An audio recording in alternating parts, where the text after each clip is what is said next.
Bon baiser de partout. Une émission secrète de...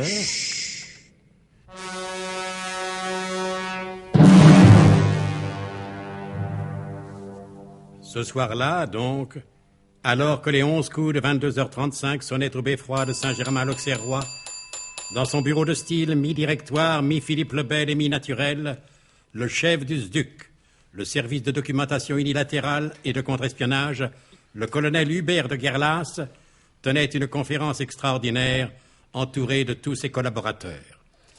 Il y avait là notamment... Messieurs, présentez-vous vous-même. Bien, colonel. Il y avait donc là notamment, et de gauche à droite, AMX 33, Alias Théodule l'Étendard. TTX 969, Alias Albert Tunoulet. SFIO 635, Alias Julien Bougre de Combre. CCP 27893, Alias Emmanuel Tiersemol. DS 19, Alias Jean-Marie Coltepatte. B12, Alias Raphaël Fauderche. B14, Alias Jules Fauderche. SMIC 00, Alias Zintraille d'Artémon. Pierre 2, Alias Révérend Père Pau de Murge. CGT 36, Alias Marcel Versteinbleuet. INF 1, Alias Napoléon Bougnapla. BMC numéro 1, Alias adjudant dentifrice, Marie-Rose, née à Pointe-à-Pitre, département de la Guadeloupe. 7875, RT 75, Alias Edmond Lambrasure. RN7, Alias Johnny Pullman. Monsieur Maurice, sans matricule, à bientôt. Vous ne restez pas avec nous, monsieur Maurice? Non, je faisais que passer. Très bien. Messieurs, vous n'êtes pas sans ignorer pourquoi je vous ai réunis. Oh, bien entendu, mon colonel. Théodule l'Étendard. Oh, appelez-moi AMX 33, mon colonel, on ne sait jamais. Vous avez raison, Théodule l'Étendard. On ne prend jamais assez de précautions et l'ennemi qui a le bras long a des oreilles partout. Mais vous savez ce que j'en disais, mon colonel, c'était surtout une question de principe. Oui, bien, Théodule l'Étendard, puisque vous prenez si facilement la parole, gardez-la. Expliquez à vos camarades quelles sont mes intentions. Oh, je m'en garderai bien, mon colonel. Et pourquoi donc, puisque je vous en intime l'ordre?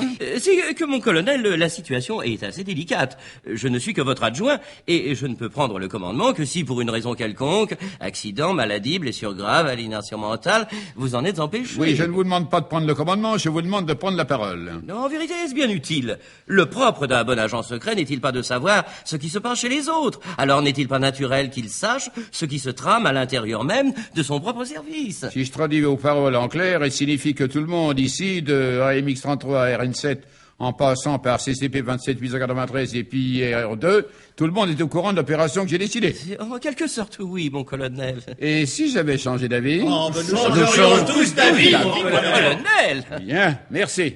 Vous êtes de braves petits et votre dévouement me va droit au cœur. Messieurs, quelle est la condition principale à la réussite d'une opération? Noël Trouscott, s'il vous plaît, à partir de maintenant, je vous demande de sténographier le débat. Nous en brûlerons le compte-rendu après, mais prenez tout. En code ou en clair, patron? Une ligne en code et une autre en clair. Stylo bille ou encre sympathique? Au crayon gras, ça brûlera plus vite. Entendu, patron. Messieurs, vous avez entendu ma question. Quelle est la condition principale à la réussite d'une opération? La minutie avec laquelle le plan en a été établi. Certes, ceci n'est pas négligeable, mais encore. Vous, SFIO 635, alias Julien Bougre de Combre. L'audace avec laquelle l'agent exécute la mission qui lui a été confiée. Certes, mais ça entre en ligne de compte, mais ce n'est pas encore la réponse que je souhaitais. Vous, TTX 969, alias Albert Tunoulet. L'obéissance passive aux ordres donnés par les chefs qui sont toujours mieux placés que nous pour savoir ce qu'il faut faire. Très bon esprit, mon petit Albert, mais ce n'est pas encore cela. B12, alias Raphaël Fauderche. Oh, vous savez, moi, je n'ai pas d'opinion. Ouais. Et vous, B14, alias Jules Fauderche? Je pense comme mon frère. Adjudant dentifrice. Oh, à vos ordres, mon colonel. Répondez. On m'a toujours appris dans le manuel du gradé qu'il fallait jamais répondre à son supérieur. C'est un point de vue qui vous est personnel. Oh, oui, je vois bien, mon colonel, vous dites ça parce que je suis né à la Guadeloupe. Non, adjudant, non. Oh, si.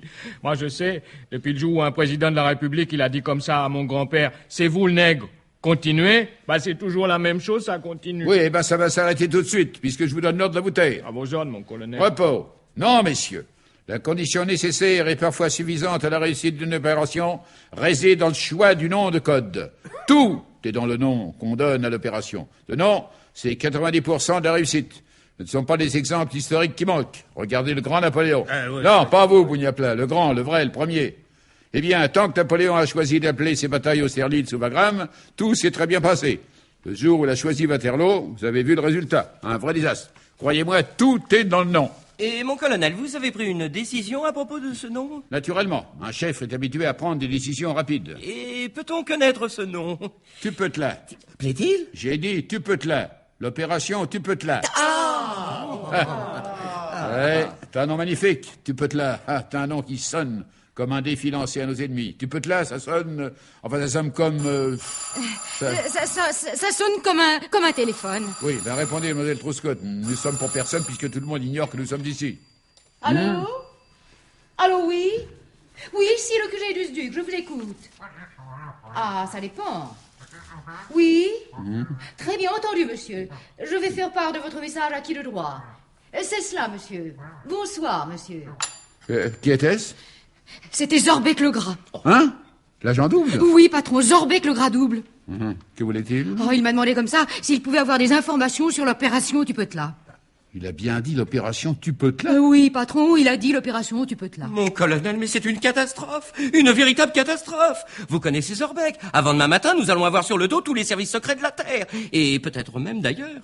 Et qui vous dit que ce n'est pas ce que je cherche avec l'opération Tupetla? De l'intoxication, patron? Qui sait? De l'intoxication. Mais parbleu, mais c'est vrai. Oh, j'aurais dû y penser. Ça, j'aurais dû y penser. Oui, à MX33, on vous demande pas de penser. Il n'y a qu'une seule tête pensante ici, la mienne. Vous êtes mes têtes chercheuses. D'accord, mon colonel. Alors, que faut-il chercher? Un agent capable de remplir la mission Tupetla. Je suis volontaire, mon colonel. Merci, Tifri. Vous êtes un brave adjudant. Malheureusement, cela n'est pas possible. Hein? Oh, je sais bien, vous dites ça parce que je suis né à la Guadeloupe. Oh non, tu es faussement non. Oh, si, je Enfin, sais. combien de fois faudra-t-il vous répéter que je ne suis pas raciste? Mais rappelez-vous votre dernière mission en Groenland. Un échec. Chez les Esquimaux, vous êtes immédiatement fait repérer sur la blancheur de la banquise. On ne voyait que vous. Ah, mais c'est parce que c'est Zorbec le gars qui m'avait dénoncé. Sans ça, je vois pas pourquoi j'aurais échoué, moi. Ben justement, Zorbec est au courant. Vous seriez dénoncé comme la dernière fois. Et puis, mon cher Tifri, j'ai besoin de vous ici. Ah bon, alors. Oui, pour écrire ma mémoire. Mademoiselle Truscott, combien avons-nous examiné de candidatures? 8723, patron. Et vous êtes certain, mon colonel, qu'aucun de ces 8723 candidats n'était susceptible de remplir cette mission? Aucun, vous dis-je.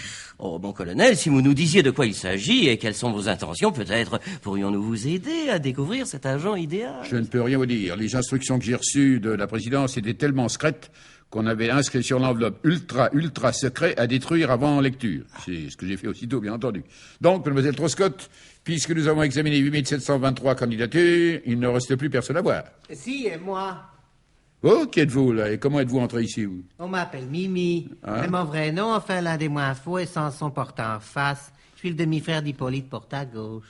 Ouais, né à? Né avant terme canton de Vaud. Ouais, nationalité? Indifférente. Profession? Oh, le plus discret des agents secrets pour vous servir, mon colonel. Et comment êtes-vous entré dans cette pièce? Par la colonne montante. Et si je vous dis Yabon, qu'est-ce que vous répondez? Que cette fois-ci, l'espion vient du show. Ouais, vous avez passé les tests médicaux? Ah oui, mon colonel, j'ai obtenu le maximum à chaque épreuve.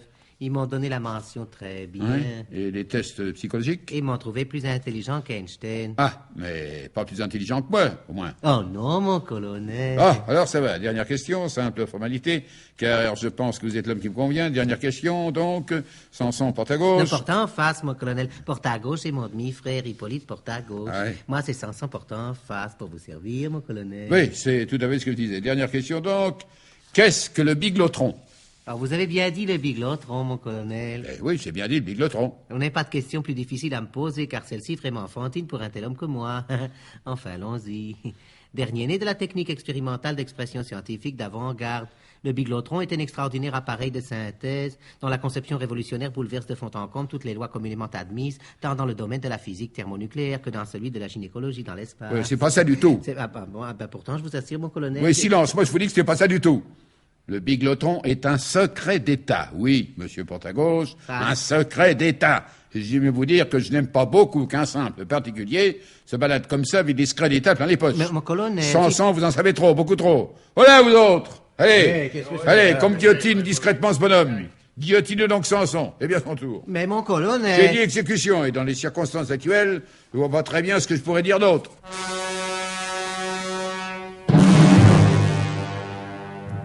Obéissant aux ordres du colonel, B12 et B14, alias les frères Raphaël et Jules Fauderche, s'emparèrent de Samson porte-en-face. Pierre II, alias le révérend père Paudemurge, leur emboîta le pas en murmurant déjà les prières des agonisants.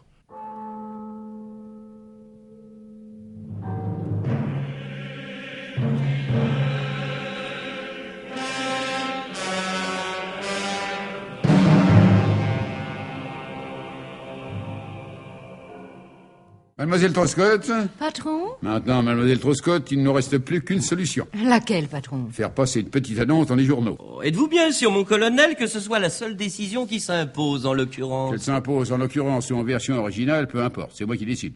Mademoiselle Troscott? Je suis à vous, patron. Prenez le texte d'une petite annonce. Vous y êtes?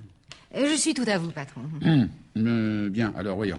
Maison sérieuse, car nous sommes une maison sérieuse. Le nierez-vous à MX33? Certainement pas, mon colonel. Maison sérieuse, bien introduite sur le marché, cherche éléments dynamiques, ambitieux. Oh là, doucement, hein. Pas trop tout de même. Il y en a déjà un qui guette mon fauteuil, ça suffit comme ça. Écrivez donc, mademoiselle Troscott. Raisonnablement ambitieux. Formation par nos soins, avantages sociaux. Messieurs, vous savez lesquels? Oui, mon colonel, oui. Avantages sociaux, possibilité de devenir cadre. Oh, est-ce bien nécessaire, mon colonel? Nous sommes déjà suffisamment nombreux dans le service. J'ai dit possibilité de devenir cadre. On n'attrape pas les mouches avec du vinaigre, ni une bronchopneumonie dans un bain turc. C'est tout, mademoiselle Troscott. Et le salaire, patron, il vaudrait mieux indiquer le salaire. Très juste, mademoiselle Troscott. Alors ajouter salaire en rapport. Voulez-vous relire, s'il vous plaît? Mais, serre, B, intro, sur, marché, LM, dyname, res, ambi, forme, par, no, S, avant, soc, poste, dev, cad, salon rap. Oui, c'est très bien, mais je ne vous avais pas demandé de coder ce message. Mais il n'est pas codé, patron. Je l'ai rédigé en abrégé pour que cela nous coûte moins cher. Ouais, une fois de plus, vous avez raison, mademoiselle Troscott. Notre budget est réduit, nous manquons de crédit. Il est inscrit pour personne. C'est même la seule chose qui ne soit pas secrète dans les services secrets. Ne pourrait-on pas ajouter disque assure et passer SAPS? Non, à MX33, c'est à nous de déceler les pas sérieux, c'est-à-dire les pas sérieux. Hein. Et dans quels journaux comptez-vous faire passer cette annonce? Jean-François, Le Figaro, Le Parisien Libéré, Le Monde, Le Chasseur Français et La Vie du Rail. Car pour être du rail, il est drôlement du rail, la vie d'un agent secret, croyez-moi. Et sur ces fortes paroles, le colonel de Guerlas, car il était un peu, se leva, signifiant ainsi à ses plus proches collaborateurs que la conférence touchait à sa fin. Quelques minutes seulement après la sortie des premières éditions, une longue file d'attente cernait l'imposant groupe d'immeubles occupés par le SDUC. Dans le quartier, tout est au SDUC, c'est bien connu. Oh, mon colonel, mais vous avez vu tout ce monde? Oui, et alors? Alors, nous allons perdre un temps considérable à recevoir tous ces gens. On ne perd jamais son temps quand on recrute un bon agent. Mais je vous assure, mon colonel, qu'il n'était pas nécessaire de faire paraître cette annonce dans tous les journaux.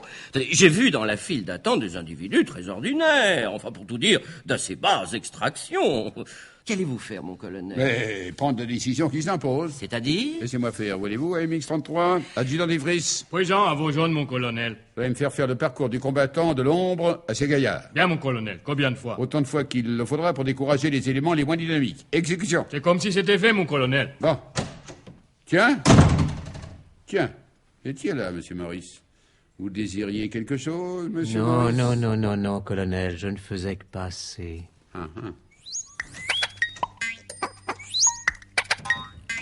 Le parcours du combattant de l'ombre, tel que le concevait l'adjudant Marie-Rose Tifris, était un assez rude exercice. Tous les 3 obstacles, il fallait obligatoirement avaler un grand verre de punch guadeloupéen. Ce punch guadeloupéen qu'on a trop souvent tendance à confondre avec le punch martiniquais. Le punch martiniquais est composé de rhum de la Martinique et de sirop de canne à sucre de la Martinique, tandis que le punch guadeloupéen se compose de rhum de la Guadeloupe avec du sirop de canne à sucre de la Guadeloupe. Alors c'est pas la même chose, ça, tout de même. Et bientôt, comme l'avait fort judicieusement prévu le colonel de Guerlas, les éléments les moins dynamiques abandonnèrent la compétition. Les médecins éliminèrent à leur tour bon nombre de rescapés et les psychotechniciens se montrèrent plus sévères encore. Bref, quelques heures plus tard, il ne restait que 3 hommes reconnus comme LM Diman. Encore fallait-il que ces LM Dynam plussent au colonel de Guerlas. Faites entrer le premier LM Dynam. Oui, approchez, mon ami. Approchez, là. Le directeur. Comment vous appelez-vous? Ah ben, c'est écrit sur ma fiche, monsieur le directeur. Je vous demande pas si c'est écrit sur votre fiche, je vous demande de me dire comment vous vous appelez. Ah oui, mais Augustin Congre Debout, Hein? monsieur le directeur. Oui, Congre Debout, avec tiens. un trait d'union. Oui. Oui. Pourquoi avez-vous répondu à cette petite annonce? Ah pas parce que je me suis trompé de colonne. Oui, moi ce qui m'intéressait, c'était la 5e colonne, oui. La 5e colonne? Ah oui, parce que dans mon journal, c'est celle où il y a les voitures d'occasion. Alors moi, ce que je cherchais, c'était une voiture d'occasion. Et je me suis trompé de colonne en notant l'adresse. Voilà, monsieur le directeur. Oui, bon, alors fichez-moi le camp. Ah, non, soyez poli, monsieur le directeur. Oui, foutez-moi le camp. Non, mais il existe tout de même un certain marasme dans le marché de la voiture d'occasion. Et ce n'est pas par des réflexions de ce genre que vous allez arranger les choses. Mais respect, monsieur le directeur. La prochaine fois, j'achèterai une voiture neuve et étrangère autant que possible. Oui, c'est ça. Bon, ça va, allez, au revoir. À MX33, je vous dispense de vos réflexions. Non, mais je n'ai rien dit, mon colonel. Non, mais vous alliez le faire. Faites entrer le suivant. Le suivant. Oui, approchez, mon ami, approchez. Comment vous appelez-vous, mon ami? Alexandre Humanvrac, mon colonel. Comment savez-vous que je suis colonel? Ça se lit sur votre énergie et également sur les 5 gallons que vous portez. Très subtil. Trop subtil, même. Vous voyez bien que je suis en civil. Ainsi, vous vous appelez Alexandre Humanvrac. Oui, mon colonel. Tiens, Humanvrac est en mission à l'île du Levant. Je lui avais demandé de me rapporter une échelle. Donc, vous n'êtes pas Humanvrac, hein? Voulez-vous retirer vos lunettes noires, votre perruque, vos moustaches postiches et votre œil de verre? Voilà, c'est bien ce que je pensais. Vous êtes Zorbec le Gras. Vous êtes très fort, mon colonel. Non, je suis logique. Un point, c'est tout. Moi aussi, je suis très fort, mon colonel. La preuve. J'ai passé avec succès tous les tests. Et je vous assure, mon colonel, nous devrions pouvoir nous entendre. Zorbec, sortez à reculons, je vous prie, hein? Vous aviez le malheur de vous retourner, je crains de ne pas résister à la tentation de vous botter les fesses. Vous auriez tort, mon colonel. Foutez-moi le camp! Vous le regretterez, mon colonel. Non, je ne regretterai pas. Allez, oust! Et vous, à MX33, un mot, un seul, et... Essayez pour voir.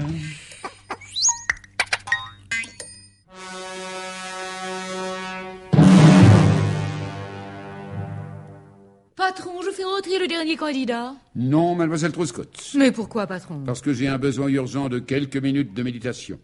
Un chef sur des épaules duquel reposent aussi lourdes responsabilités que les miennes éprouve de temps en temps l'impérieuse nécessité de rester seul avec lui-même. Oh, je comprends, patron. Je vais vous laisser seul. Oh non, surtout pas. Dans cette austère maison, au milieu de ces hommes rudes, au visage marqué par les stigmates de la guerre secrète, vos jambes si spirituelles, mademoiselle Truscott, sont un véritable rayon de soleil. Oh, c'est vous, patron, qui en connaissez un rayon sur le chapitre des compliments. Vous habitez chez vos parents, mademoiselle Truscott? Pourquoi riez-vous, mademoiselle Truscott? Oh, c'est votre question, patron. Bon, non, rien de risible. Elle montre au contraire toute la sollicitude dont je fais preuve à votre égard, mademoiselle Truscott. Une sollicitude que d'autres ont montrée avant vous.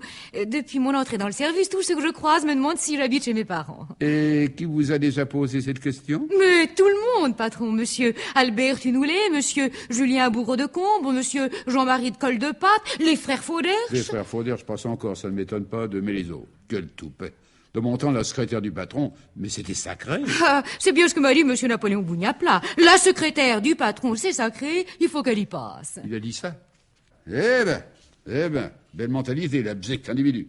Je vais l'envoyer pour 100 jours à l'île d'Elbe. Cher enfant, oubliez tous ces malotrus et répondez, s'il vous plaît, à ma question. Ah, quand on est le chef des services secrets, cela ne doit pas être bien difficile de se renseigner. Vous n'avez qu'à me faire suivre, patron. Vous faire suivre? Mais non. Je vais me charger moi-même de cette mission et dès ce soir, je vous raccompagne chez vous, comme ça, je verrai bien. Oh, patron. Constamment engagé au sein de la guerre secrète, plus que n'importe quel autre guerrier, je sens que j'ai besoin de repos. Oh, patron.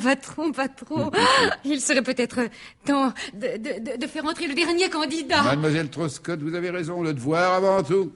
Quoique le reste ne soit pas désagréable non plus. Alors, pour ce soir, c'est entendu? Du moment que c'est un ordre, patron.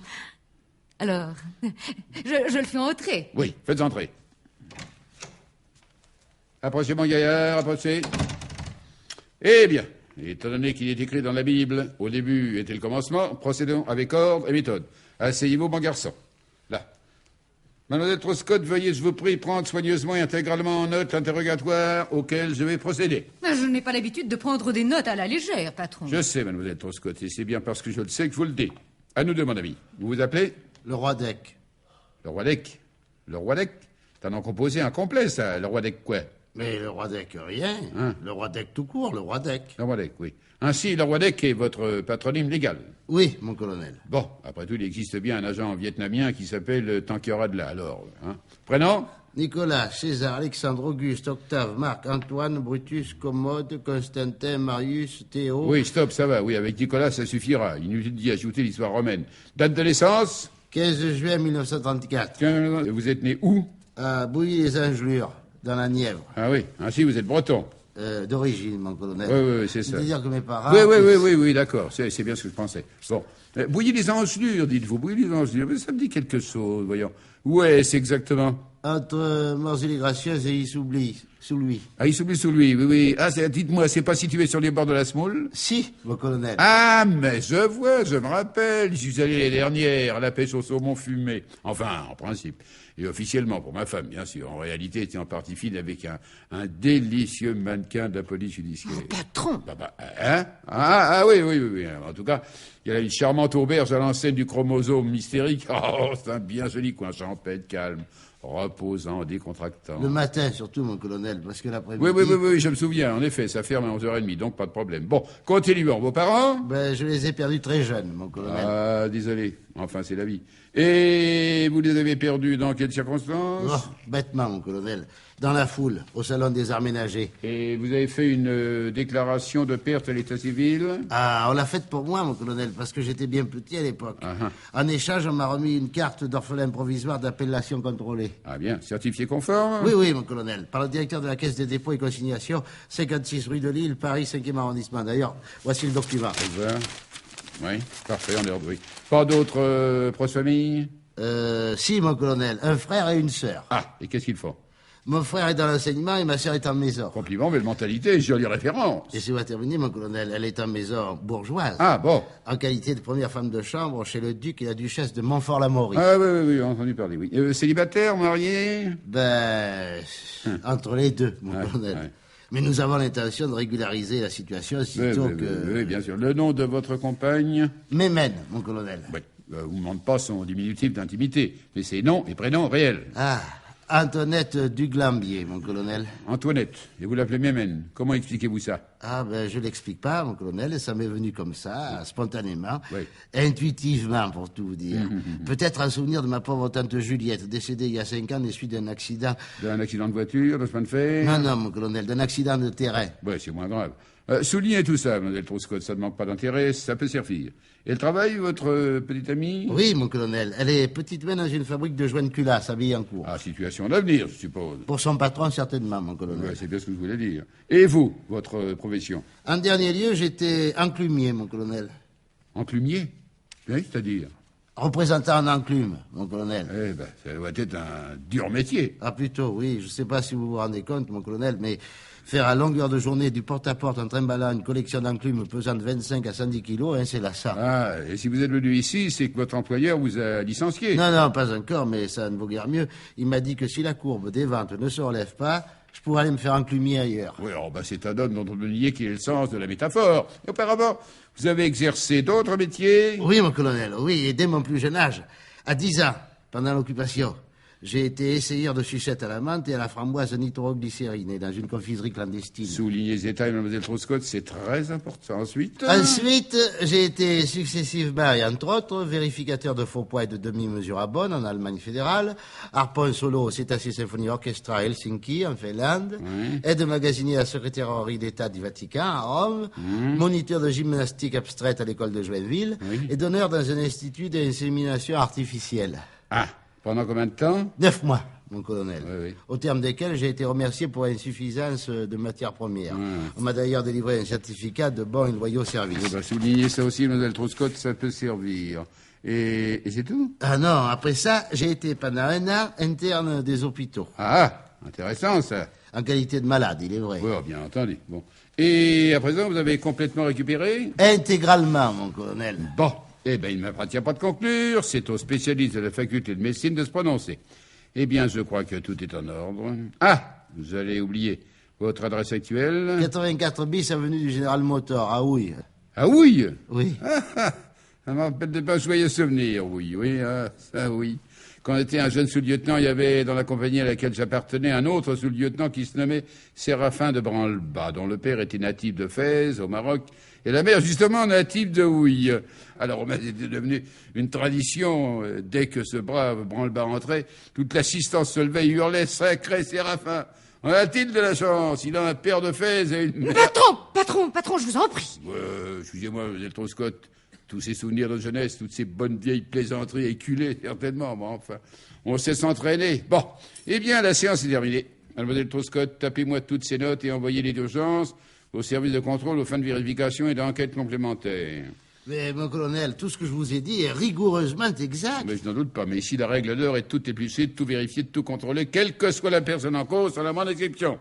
Tenez-vous-le pour dit. Oui, entendu? Compris? Oui, mon colonel. Parfait. Maintenant, nous allons repasser les tests ensemble. Ah, ils sont assez difficiles et je ne sais pas si un homme de votre âge... Dites donc, le roi Deck, gardez donc ce genre de réflexion pour vous, s'il vous plaît. Il n'est pas question que je repasse les tests. J'avais cru comprendre... Vous avez mal compris. Quand je dis nous allons repasser les tests ensemble, ça signifie que je vais vous regarder les passer à nouveau. Vous avez compris cette fois? Ah oui, j'en ai peur. Mademoiselle Troscott, en tapant ce rapport... Faites-moi le plaisir de passer sous silence les quelques petites incursions auxquelles je me suis livré dans le domaine de mes souvenirs personnels. Naturellement, patron, je l'aurais d'ailleurs fait de ma propre initiative. Mademoiselle Troscott, vous valez encore mieux que ce que vous méritez. Venez, le roi D. Qu'est-ce que vous gardez comme ça? C'est votre secrétaire. Ah oui, alors... Alors rien, mon colonel. Pour moi, la secrétaire du patron, c'est sacré.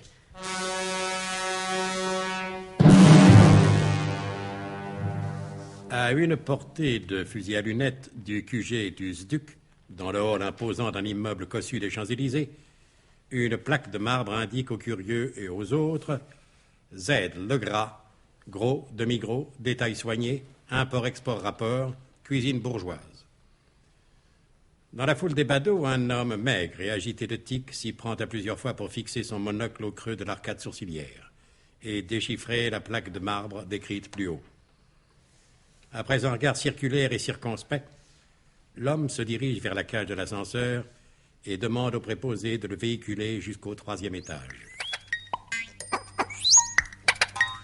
Au 3e étage, une plaque semblable à celle déjà décrite est apposée sur une porte à double battant en chêne massif.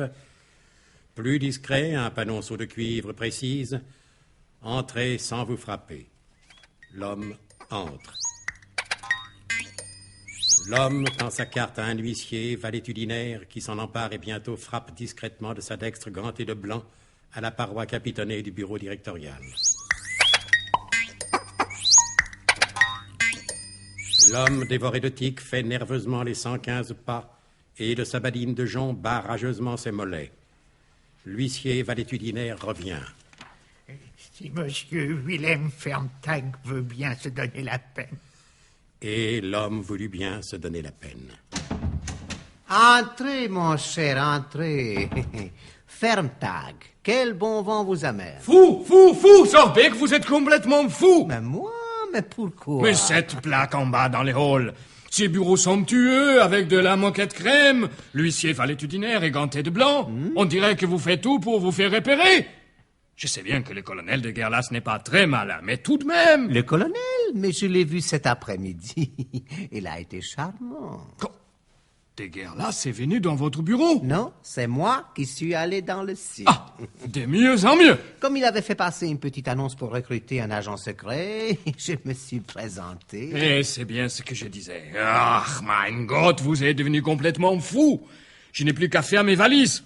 Adieu, Paris. Les petites femmes de Paris. Ah, mais non, Fermtag. Au contraire, tout va très bien.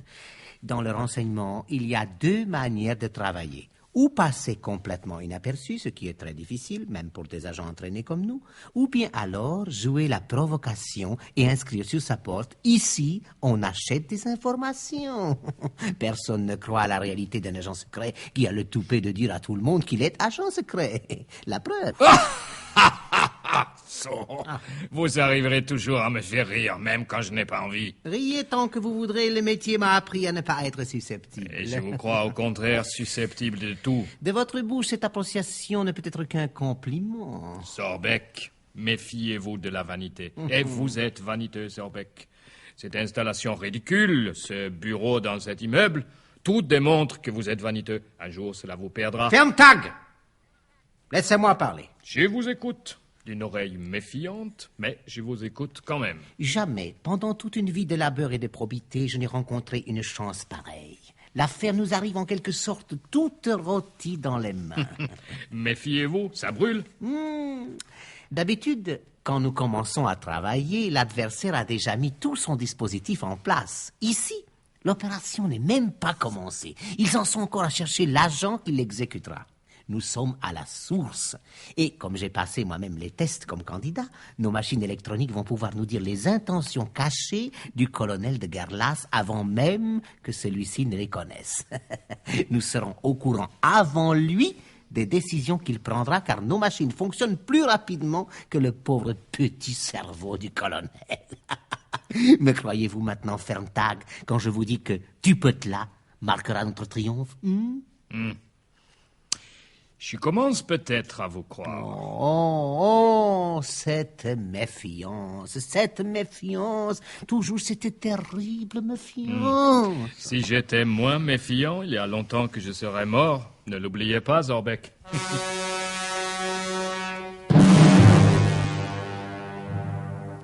Dites-moi, le roi Deck, avant de vous confier aux psychologues, aux psychotechniciens, aux psychiatres et aux psychanalystes, je voudrais vous poser une simple question. Avez-vous une idée du genre de travail qui se fait ici, dans ce digne établissement? C'est-à-dire, mon colonel... Oui, alors? Ce sera mauvais pour moi si je dis que je n'en ai pas la moindre idée. Je ne vous demande pas une réponse de complaisance, je vous demande la vérité. Eh bien, la vérité est que je n'en sais rien. Ouais, et pourtant, vous tenez toujours à obtenir la place. Je pense bien, à cause des avantages sociaux. Mademoiselle Truscott, voulez-vous conduire monsieur le roi Deck chez le professeur Kugelfresser? Bien, patron. Venez, monsieur le roi Deck. Ah, je vous suis. Voilà, c'est ça. Allez, mon ami, allez. Bien.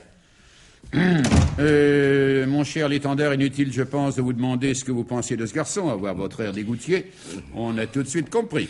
Ne sachant rien de la mission Tupetla, j'ignore quel genre d'individu est apte à la remplir. Oui, vous, mon vieux, je vous vois venir. Vous voudriez avoir quelques éclaircissements sur cette fameuse opération. Si tant fut que vous tinssiez à mon avis, ces quelques éclaircissements n'eussent point été superflus. Eh ben, mon vieux. Bon. L'un des impératifs du Tupetla est son secret absolu. Oh, même pour moi, mon colonel, enfin, je peux être appelé à vous remplacer. Oh, je sais, si l'on m'assassine ou si je deviens fou. Oh. Hein. Et je ne suis tenté par aucune de ces hypothèses, croyez-le bien. Ceci dit, comme disaient d'aucuns pharisiens dédaigneusement en Afrique du Nord avant l'indépendance, je branche l'interphone pour écouter ce que le roi Deck va raconter au professeur Kugelfresser. Prenez place sur le divan, mon ami. Après une journée pareille, c'est pas de refus. Le parcours du combattant, faut se le faire, et c'est pas de la tarte. Ne vous agitez pas. Enlevez vos chaussures si elles vous gênent. Mais oui. Étendez-vous maintenant. Ah. Détendez-vous. Qu'est-ce qu'il faut que je fasse? Que je m'étende ou que je me détende? Bravo, ce garçon ne manque pas d'un certain bon sens. Étendez-vous pour mieux vous détendre. Bien, monsieur le professeur. Au fait, s'il vous plaît, de quoi que vous êtes professeur? Ne vous agitez pas. Pendant quelques instants, je vais vous demander de ne penser à rien. À rien? Bof, c'est facile. Ça m'arrive souvent de penser à rien. On va continuer, c'est très bien. D'habitude, pourtant, quand je pense à rien, je me fais engueuler. Quand je vais aux commissions le samedi, j'oublie toujours quelque chose. Et Mémène me dit, tu es terrible, tu penses à rien. Elle n'est pas contente, Mémène. Cette Mémène tient une certaine place dans votre vie? Tu parles, Charles. Oh, pardon, monsieur le professeur, excusez-moi. Ne vous inquiétez pas de mon titre, et si cela doit faciliter les choses, n'hésitez pas à m'appeler Charles. Pensez-vous, monsieur le professeur, on sait se te dire. Tu parles, Charles. Que disiez-vous à MX-33? De rien, mon colonel. Cette exclamation spontanée démontre qu'effectivement Mémène tient une certaine place dans votre vie. Qui est Mémène? Mémène, c'est Antoinette. Pardon? Oui, Mémène, c'est comme ça que je l'appelle, mais son vrai prénom, c'est Antoinette. Tiens, est-ce que par hasard, vous ne feriez pas le complexe de Grunspachs? S'il vous plaît? Rien, c'est d'ailleurs sans importance. Alors, je repose dans ma question, qui est Mémène? Mémène, c'est ma femme. Vous êtes marié depuis longtemps? Bof, c'est-à-dire que jusqu'à présent, on a plutôt oublié de passer devant monsieur le maire. Mais j'ai du pareil au même. S'il faut régulariser pour obtenir la place, je suis sûr que la Mémène ne demandera pas mieux. Je ne suis pas votre employeur et j'ignore si cela est nécessaire pour le travail auquel on vous destine. Vous pouvez pas m'éclairer un petit peu? Je n'en sais rien moi-même. Tout à l'heure, le colonel m'a posé la question, j'ai pas su quoi répondre. J'ai peur que ce ne soit pas un bon point pour moi. Vous tenez donc tellement à cette place? Oh oui. Vous avez entendu, AMX-33, secret du cœur? Et pour quelle raison tenez-vous tant à cette place? À cause des avantages sociaux.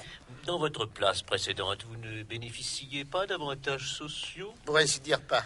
Quel métier exerciez-vous? J'étais enclumier. Enclumier? Oui, je vendais des enclumes. Le difficile, c'est pas de les vendre. Les gens sont très bricoleurs. Et à la sortie du métro, quand ils voient un marchand d'enclumes, si on a le bon baratin, que les flics ne vous tombent pas tout de suite dessus, les affaires marchent pas mal.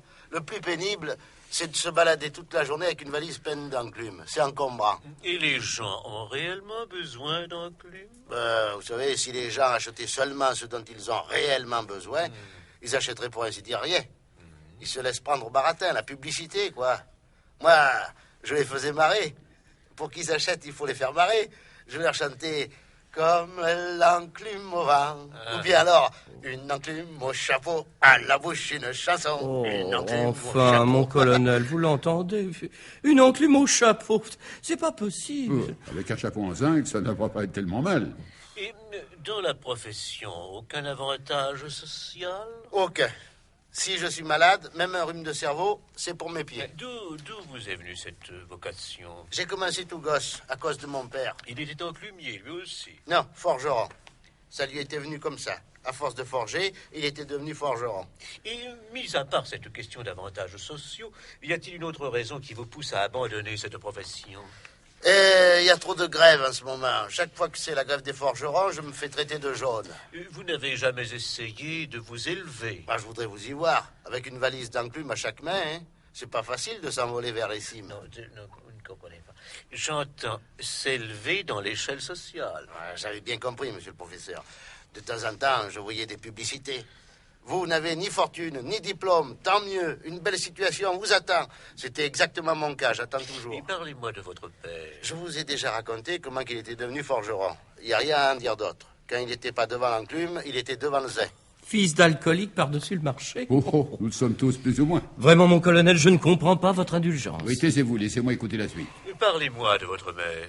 Ma mère, oui, je la vois Non, oui, dans non, son merci, village. merci, mais enfin, je veux dire Antoinette, votre compagne, travaille. Je veux. Elle est petite main chez Duflac et Petit Binet. Vous connaissez? Non, je n'ai pas cet honneur.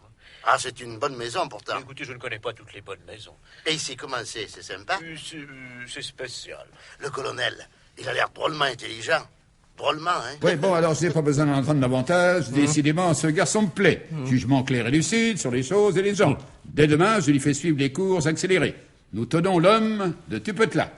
Un enclumier. Alors, ne soyez pas rancunier à MX-33. Je compte sur vous pour lui donner sa première leçon demain matin. Entendu? Bien. Allons, à demain. Vous venez, mademoiselle Troscott? Oui, patron.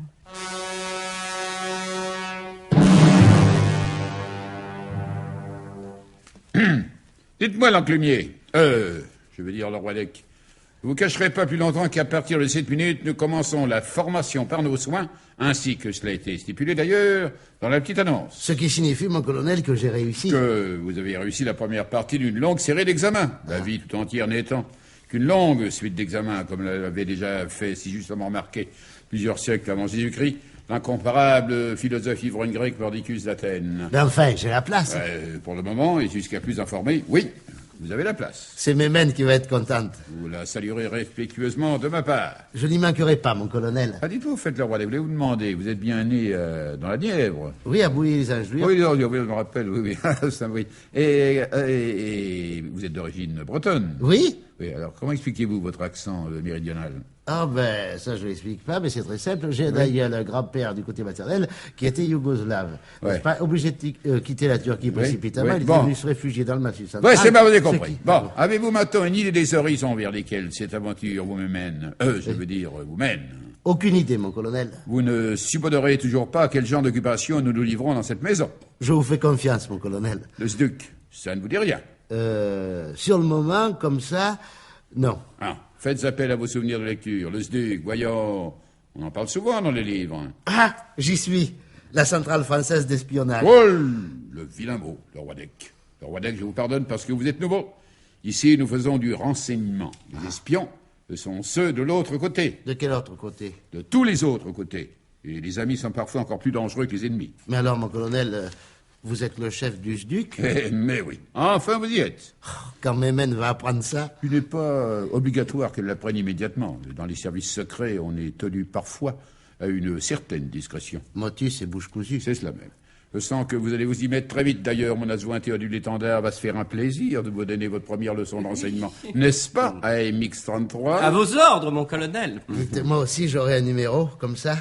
Ah, depuis le temps que je rêve d'avoir le téléphone. Ouais, nous verrons ça plus tard. Allez, messieurs, allez, je vous laisse et travaillez bien. Colonel? Au revoir, mon colonel. Au revoir. Quel chic type. Oh, tout à fait chic. Les chefs sont toujours de chic types.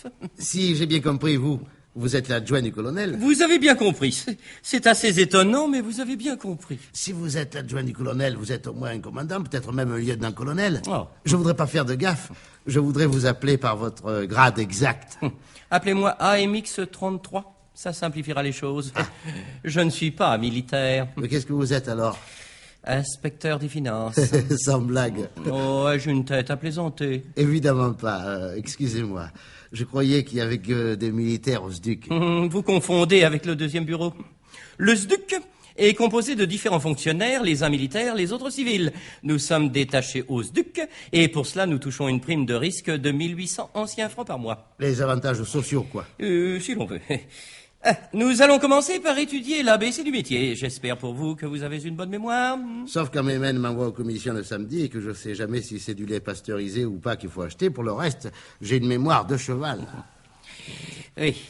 Et puis, de toute façon, je peux prendre des notes. Oui. Ah, certainement pas. Ah. Non.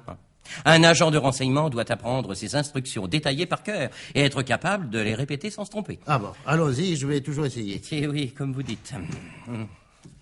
Tiens, monsieur Maurice, vous désirez quelque chose, monsieur Maurice? Non, rien. AMX-33. Je passais, tout simplement. Qui est-ce? Monsieur Maurice. Ah, et qui est monsieur Maurice? Oh, ça, mon bon ami, vous êtes un peu jeune dans le service pour vous permettre simplement d'avoir le toupet d'oser poser une question pareille. Encore heureux que vous ayez eu la décence de ne pas vous laisser aller à cette incongruité devant monsieur Maurice lui-même. Non, ça n'a pas 2 heures de maison et encore comme contractuel, et ça questionne les gens à propos de monsieur Maurice. Ça promet.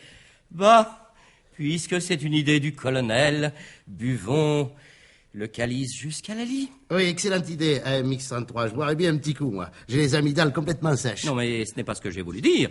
Je parlais par métaphore. Et moi, je cause par expérience. Un petit coup serait le bienvenu. Ah, décidément, rien ne me sera épargné. Déplacez la carte d'état-major fixée sur le mur en face de vous. Ah, la carte là qui montait sur les roulettes. Tiens, un coffre-fort. Ce n'est pas un coffre-fort. C'est un réfrigérateur. Ah ben, il est pourtant fermé à clé. Et avec une serrure à combinaison. Excellent test pour un débutant. La combinaison de ce coffre à boisson se compose de 3 lettres et de 2 chiffres. Attention, à vous de les découvrir. Off, essayons toujours. V A T 69. Attention. Ça s'ouvre, ça s'ouvre. Hein? Ça vous embouche un rayon. En effet. Ah, je suis pas le genre de type à mourir de soif près d'une bouteille. Je vous en sers un petit? Oh, généralement, je ne bois jamais avant le coucher du soleil, mais je sens que la journée sera rude. Dites donc, eau plate ou eau gazeuse? Sans eau, juste un peu de glace. Ah, je vois ce que c'est. On the rocks, comme disent nos confrères de l'intelligence service. Ah non, de la CIA. Le roi d'Ec. Ce sont les Américains qui boivent on the rocks, pas les Anglais. À la nôtre. À la nôtre. Bon. Allez-y, professeur, je suis tout oui.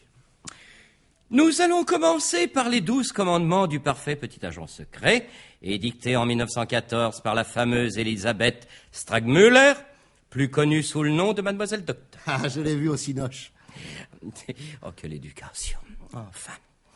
Les préceptes d'Elisabeth Stragmüller sont toujours valables aujourd'hui et sont enseignés dans toutes les écoles d'espionnage du monde. Oh non, ici on dit leur enseignement. Le colonel y tient beaucoup. Oui, vous aviez raison. Premier commandement. Avoir toujours présent à l'esprit que si la prudence est la mère de la sûreté nationale, la direction de l'Interpol est la belle-sœur de celle des renseignements généraux. C'est enregistré, passez au deuxième. Pour mener à bien une mission secrète, voir toujours les choses venir de loin pour être en mesure de les regarder de plus près. Bon, c'est gravé, là. Où ça? Ici. Ah. En situation difficile, avoir toujours à l'esprit que tant que l'espoir demeure au niveau de l'espérance, il n'y a pas lieu de désespérer. Compris. Quatrièmement, en cas de coup dur, tirez d'abord, visez ensuite. D'accord, on n'a pas le temps à perdre. Cinquième commandement, pour s'asseoir, ne comptez que sur ses fesses. Voulez-vous que je vous dise, AMX-33 C'est du Confucius. Tout simplement, Confucius, c'est gravé. Attention au sixième commandement. Je fais attention, je me tiens. Devant un adversaire supérieur en nombre, être plus fort que lui en calcul mental. Mental, j'oublierai pas. De toute façon, ceux qui l'ont oublié ne sont jamais revenus pour nous dire ce qui s'était passé. Et nous passons au septième commandement. Être capable de se camoufler en garçonnet, en basse et en saule pleureur, en pain parasol ou en chandelier à 7 branches. En pain maritime, ça ne marche pas? C'est uniquement réservé au service de renseignement de l'aéronaval. Ah bon. Nous n'avons pas à nous en occuper. Très bien. Et comme malgré les apparences, je ne suis pas un mauvais bougre, je remets à la fin de la bouteille de scotch l'étude approfondie des 5 derniers commandements. Ah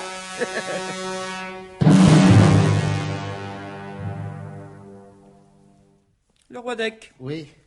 J'espère que vous avez profité de la pause que je vous ai accordée pour finir cette bouteille de scotch, afin de fixer définitivement dans votre cortex cérébral les 5 premiers commandements du parfait petit agent secret. Oui, monsieur AMX-33. Nous pouvons passer à l'étude des commandements suivants. Allons-y. Au téléphone, composez toujours un faux numéro pour mieux dissimuler celui qu'on désire obtenir. Comme de toute façon, on ne l'obtient pas non plus, autant se servir de pigeon voyageur. C'est une opinion qui n'est point exprimée dans les 12 commandements du parfait agent secret. N'oubliez pas qu'un agent peut être appelé à travailler dans un pays où le téléphone fonctionne normalement. Je poursuis. 9e commandement. Savoir imiter à s'y méprendre le cri de la langouste en chaleur et l'appel nostalgique du ver solitaire au fond des bois. À ça, Théodule, je compte sur vous pour me donner des tuyaux. Je suis pas très musicien. 10e commandement, ne jamais flirter avec une femme sans avoir préalablement vérifié si ce n'est pas un homme. Ah, comptez sur moi. Très important. Le 11e commandement. Ah. Quand on se sent épié par un agent ennemi, le repérer, l'épier à son tour afin de le dérouter de manière à ce qu'il ne sache plus exactement si celui qui l'épie ne l'épie pas aussi et si tout en épiant il n'est pas lui-même épié par celui qui l'est chargé d'épier en qualité d'homme de main, c'est-à-dire par l'épier. Marchez toujours, Théodule, c'est enregistré. Pour des raisons de sécurité que vous n'êtes pas à même de comprendre actuellement, je vous prierai de m'appeler AMX-33 et non Théodule. Seul le colonel de Guerlas, et encore, quand il est dans ses bons jours, se permet de m'appeler par mon prénom. Oh, faut pas vous vexer. Moi, vous pouvez m'appeler Nicolas, maintenant qu'on est de la même boutique. Pas encore tout à fait, mon cher le roi Deck. Ah, sur l'annonce, ils avaient marqué comme ça, possibilité de devenir cadre. Eh oui, et je le déplore. Alors, vous pensez bien que s'il y a une possibilité de devenir cadre, je ne vais pas me gratter. En attendant ce jour, permettez-moi de vous citer le 12e et dernier commandement du parfait petit agent secret. Si l'on est agent double, ne jamais se donner rendez-vous au même endroit de crainte de se retrouver tout seul ensemble. C'est obligatoire de devenir agent double? Quand on voit ce qu'on exige d'un simple agent simple... Les circonstances, parfois, poussent à ce jeu dangereux. Ah. Sait-on jamais? Depuis quand et quelles avaient été les circonstances qui les avaient poussés autrefois à ce jeu dangereux du double jeu? Il y a bien longtemps que Zorbeck le Gras et Wilhelm Fermtag l'avaient oublié. Ils étaient nés doubles, comme d'autres naissent siamois, et non persans, ce qui ne voudrait plus rien dire. Et en vérité, dans leur cas, pouvait-on même parler de double jeu? Triple, quadruple, quintuple, sextuple, que dis-je sextuple, centuple était leur jeu. Et quelquefois, quand il était en veine de demi-fausses confidences, Zorbeck soupirait. Ah, il y a des jours où l'on ne sait vraiment plus qui l'ont trahi. Ach, mein Gott. Trahi. Pourquoi trahi? Ce mot est abjecte répugnance. Moi, je n'ai jamais trahi. Est-ce ma faute si les patrons changent au cours d'une opération? Les patrons sont tellement changeants. Vous avez raison. Parfois, je me demande comment peut se débrouiller un type qui reste en exclusivité dans une seule maison. C'est simple, il végète. Et nous ne sommes pas des végétaux. Bon, à qui comptez-vous vendre l'opération du Petla? Je l'ignore encore. Peut-être au plus offrant? Peut-être bien. Oui. Vous savez que vous avez parfois de bonnes idées, Zorbeck? Le parbleu, je le sais bien. Et contrairement à ce que vous avez pu penser, le fait de me présenter comme candidat au SDUC n'était pas de ma part une provocation délibérée. J'ai fait du travail utile et terriblement efficace. J'espère en effet que les résultats sont bons, car c'était follement dangereux de votre part. Il arrive parfois, et sans que cela soit du cinéma, qu'un agent de renseignement soit réellement et physiquement obligé d'affronter certains risques. Écoutez, pas de conférence avec moi, Zorbeck, n'est-ce pas? Nous ne sommes pas appelés Yale ici. Allez droit au but. Mais pourquoi vous impatientez-vous? Vous savez bien que la ligne droite n'a jamais été le plus court chemin d'un point à un autre. Vous pouvez bien, une fois dans votre vie, me raconter une histoire sans que je sois obligé de sortir mon carnet de chèques. Vous paierez à la fin du mois, nous sommes en compte. Voilà. Parmi les tests passés par les candidats, il y avait une séance de psychanalyse chez le professeur Kogel-Fraser. Alors j'en ai profité pour dissimuler un minuscule émetteur dans le sommier du divan. Dès que quelqu'un s'allonge sur ce divan, cela met automatiquement l'émetteur en marche et je n'ai plus qu'à enregistrer ici même, dans mon bureau. C'est ainsi que j'ai sur bande magnétique la confession complète de l'homme à qui le colonel de Gerlas va confier l'opération du Petla. Oui, vous pouvez siffler. Il s'appelle Nicolas Leroidec. Et quel moyen de pression avez-vous sur cet individu? Il vit maritalement avec une nommée Mémène. Arceau qui travaille comme petite main chez Duflac et Petit Binet. Arceau Vous m'avez compris? Jawohl. Et qu'est-ce qu'on fabrique chez Duflac et Petit Binet? On ne travaille pas pour la défense nationale, par hasard? Fermtag, vous êtes insatiable. Non, ce serait trop beau, ça nous permettrait de faire d'une pierre deux coups. Non, hélas, non. Non, Duflac et Petit Binet sont fabricants de joints de culasse. Arceau! Oui, vous dites toujours la même chose. Hein. Et d'après ce qu'a raconté ce Nicolas Leroidec au professeur Kogel-Fraser, je peux vous faire entendre la bande, si vous le désirez d'ailleurs. Non, ce n'est pas la peine. Exceptionnellement, je vous fais confiance. Bon, alors je continue. D'après ce qu'il a raconté au professeur Kogel-Fraser, nul besoin d'être fin psychologue pour deviner que celui qui tiendra la fille tiendra le bonhomme. Arceau! Encore. Je commence à comprendre. Alors, l'étendard, que pensez-vous de notre nouvelle recrue? C'est moi qui suis recrue de fatigue. Ah, vraiment? Et pourquoi? Parce qu'il est fatigant. Voyez-vous, l'étendard, je me demande parfois si vous possédez cette patience qui est indispensable au vrai chef. Voici un garçon qui arrive plein de bonne volonté, mais ignorant tous les arcades de notre métier. Je vous demande de l'instruire, parce que je n'ai pas le temps de le faire moi-même, et cette noble tâche vous rebute. Vous rebute mon meurtre. Oh, vous ne m'empêcherez pas, mon colonel, de penser que Nicolas Leroidec n'est pas l'homme de l'opération du Petla. Baliverne que tout cela. Leroidec a une qualité pour lui, une qualité qui relègue à l'arrière-plan tous ses défauts. C'est qu'il me plaît. C'est ainsi. Bien, mon colonel. Remarquez, ce que j'en disais, c'était uniquement pour le bien de ce sympathique garçon. Bah voyons. Il serait dangereux pour lui, s'entend, de lui confier une mission aussi délicate que tu peux te là, sans l'avoir mieux préparée.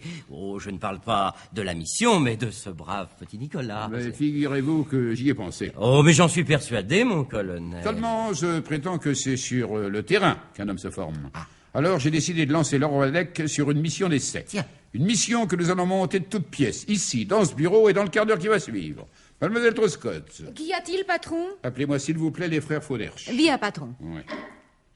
B12 et B14 sont demandés d'urgence à la direction. Je répète, B12 et B14, alias Raphaël et Jules Fauderche, sont demandés de toute urgence à la direction. Je répète, la direction demande instamment que... Entrez! Entrez donc, mon Dieu, quoi! Vous nous avez demandé, mon colonel, nous sommes C'est là. pas possible. Écoutez aux portes. Quelquefois, mais jamais ici, mon colonel, nous ne nous permettrions pas. Il n'importe. Il n'importe de Vincennes, naturellement, à cause des fossés. Il n'importe donc, vous êtes là. Et c'est le principal. Asseyez-vous. Après toi, Jules. Sans prix, Raphaël. Merci, mon colonel. Connaissez-vous Nicolas Leroy-Dec? Le nouveau? Oui, le nouveau. Non. C'est parfait. Vous ne connaissez pas non plus? Non, puisque nous ne connaissons pas. Mais tant mieux. Vous, Raphaël? Moi, mon colonel? Oui, vous, B12. Vous allez faire la chèvre. Oh, je ne sais pas si je saurais, mon colonel. Oh, c'est très simple. Nous montons une opération factice pour mettre à l'épreuve les talents de Nicolas Leroy-Dec.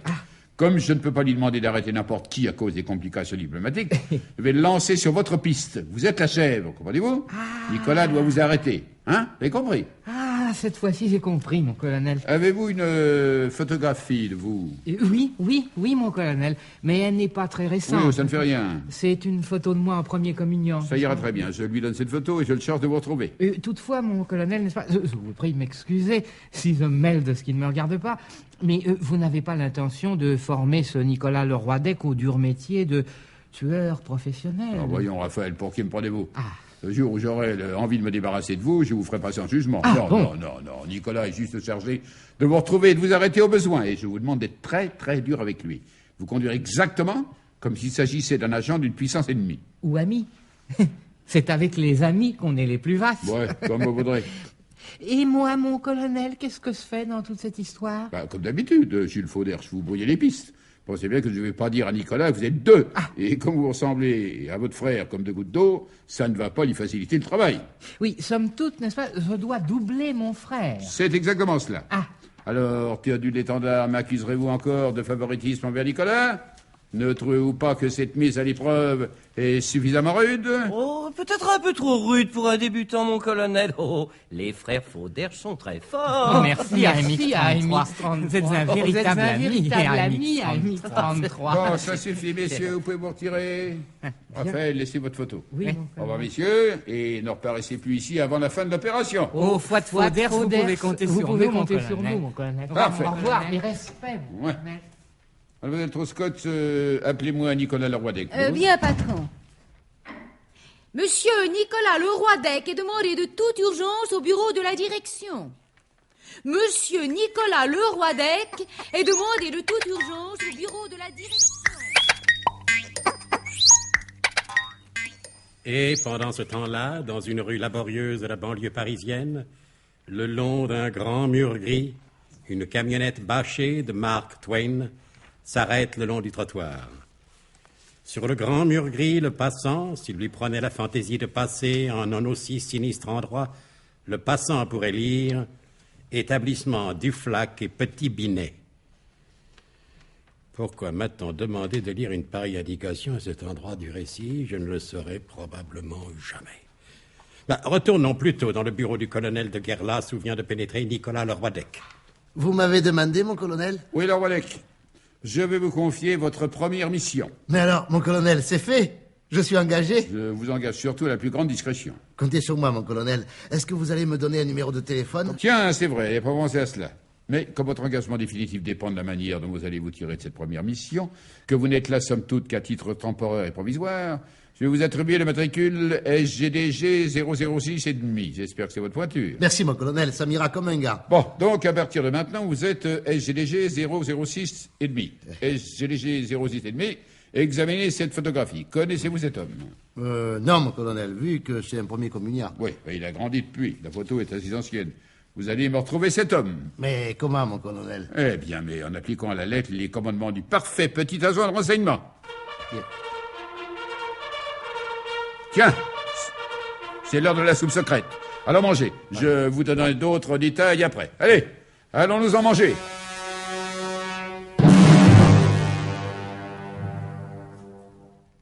« 006 et demi, je vous charge donc de retrouver l'homme dont voici la photo. » Comment s'appelle-t-il? Si nous savions son nom, nous n'aurions pas besoin de vous pour le retrouver. Très juste, mon colonel. Alors, vous ne savez pas davantage où il habite? Naturellement, non. Somme toute, vous ne savez rien de lui? Si. Nous savons que le 14 juillet 1964, à 13h22, il a dérobé un document secret de la plus haute importance. Comment s'y est-il pris? Eh bien, il s'y est pris de manière à ne pas se faire prendre. Quel était ce document? Si par hasard je rencontre un gars avec un document... Dans notre métier, Leroy-Dec, il ne faut pas compter sur le hasard. Le document était un document officiel, une petite brochure rouge publiée chez Charles Lavozel et compagnie, éditeur militaire à Paris, boulevard Saint-Germain, 1124, succursale 62, avenue Baudin, à Limoges. Limoges. On ne saura jamais pourquoi. C'est une brochure épaisse? Oh, épaisse non, mais lourde, enfin de conséquences, tout au moins. On lit sur la couverture, ministère de la guerre, état-major de l'armée, instruction provisoire sur la recherche et l'interprétation des renseignements. Annexe numéro 4 à l'instruction provisoire sur l'emploi tactique des grandes unités. Et forcément, ici, ça vous manque. Je pense bien. Cet ouvrage a beau dater de 1931, il est toujours d'actualité. Ainsi, tenez à la page 20. Vous pouvez lire, par exemple, ces lignes que je vous propose de méditer. Les services secrets procurent parfois des informations exactes et d'une importance capitale pour la conduite des opérations. Mais ces informations se trouvent souvent mélangées à des renseignements faux. Leur utilisation demande donc beaucoup de finesse, une critique approfondie des sources. Je comprends, mon colonel. Si jamais l'ennemi s'empare d'un truc comme ça, c'est un coup dur pour nous. Oh, plus coup de le penser. Alors, courez. Vous ne me donnez pas ma carte, mon colonel? Ma Quelle carte carte d'agent secret. Ah oui, mademoiselle Truscott. Établissez un coupe-fil provisoire au nom de SGDG 006,5.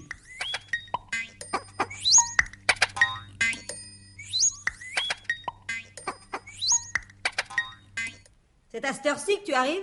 Tu vois bien. Et d'où viens-tu? Ah, pas de questions, mais ne me pose pas de questions. Mais dis donc, pour qui tu te prends? Pour un homme à qui l'on ne pose pas de questions. C'est avec ça que je vais me gêner. Ne te gêne pas si tu veux, et après tout, tu peux bien poser toutes les questions que tu voudras, j'y répondrai pas. Là-bas, on m'a bien recommandé motus et bouche cousue. Alors, c'est motus et bouche cousue. Mais qu'est-ce que c'est que cette histoire de...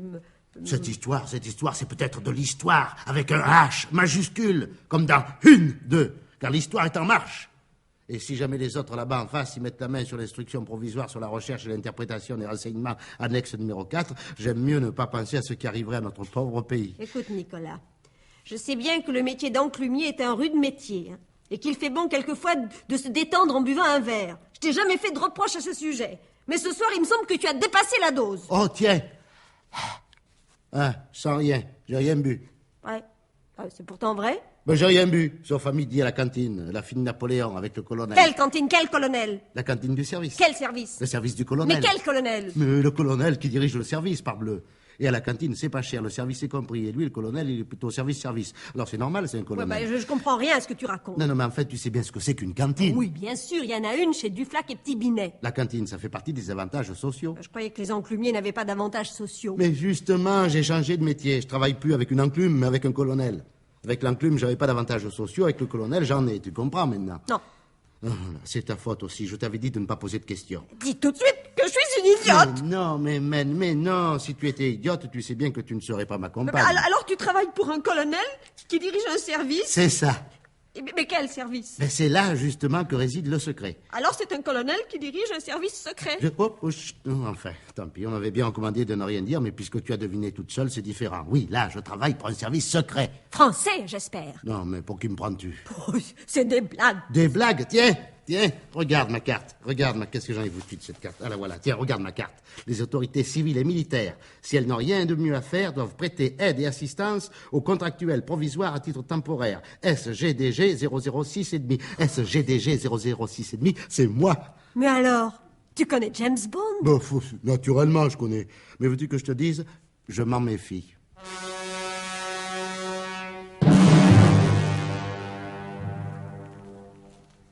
Vous m'avez demandé, mon colonel? Oui, mon révérend père.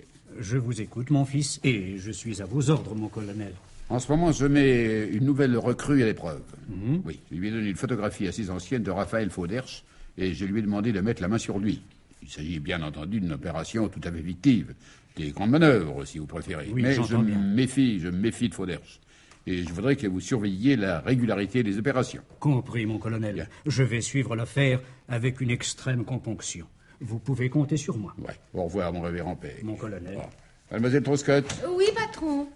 Préparez-vous, je vous emmène au cinéma. Oh, patron. C'est comme ça.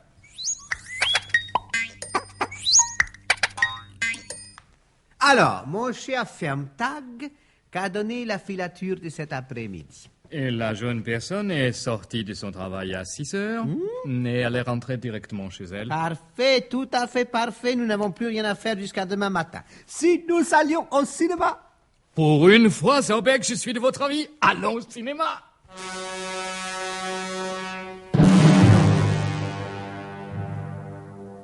Et ils allèrent au cinéma.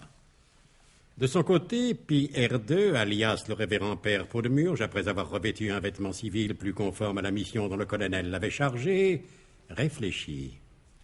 Après tout, maintenant que je suis en civil, je ne vois pas pourquoi je n'irai pas au cinéma. Et le révérend père Pot-de-Murge se dirigea vers les Champs-Élysées.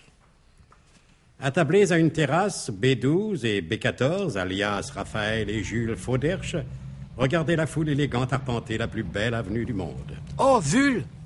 Oui, Raphaël. Si on allait au cinéma... Oh, tiens, c'est une idée! C'est même une bête d'idée! Et ils allèrent au cinéma, tandis qu'à quelques pas de là, un couple arrivait en courant. Grouille-toi, Mémène, on va louper la deuxième séance. Bonsoir, monsieur. À qui tu dis bonsoir? À monsieur Maurice. Qui est monsieur Maurice? Je t'expliquerai, grouille, grouille.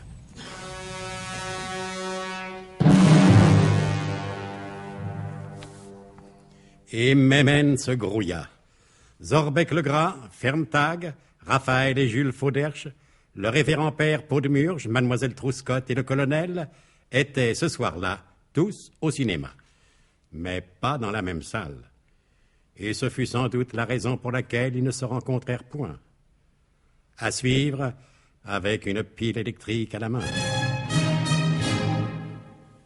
C'était Bon baiser de partout. Une émission secrète de... Pierre Dac et Louis Rognoni. Décryptage et mise en code, Jean-Wilfried Garrett.